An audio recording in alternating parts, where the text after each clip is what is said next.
মালিক রে,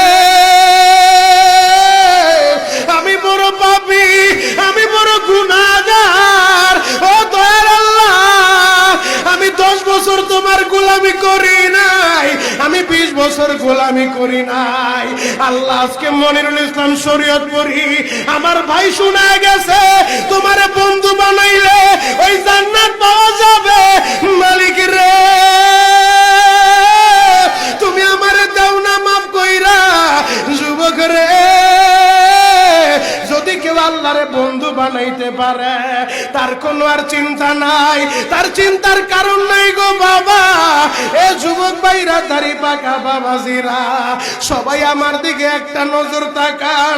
এই যে দেখেন আমি হাতের ভিতরে আহারে টিস্যু দিয়া কাফনের মতো একটা দৃশ্য বানায় ফেললাম।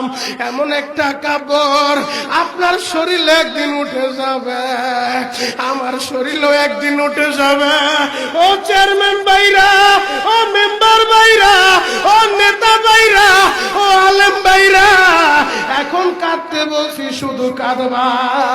জীবনে কত জায়গায় আমরা গোসল করলাম, আহারে কক্সেস বাজার ঘুরতে যাইয়া সমুদ্রের ভিতরে গোসল করলা, কুয়াকাটায় ঘুরতে যাইয়া সমুদ্রে গোসল করলা।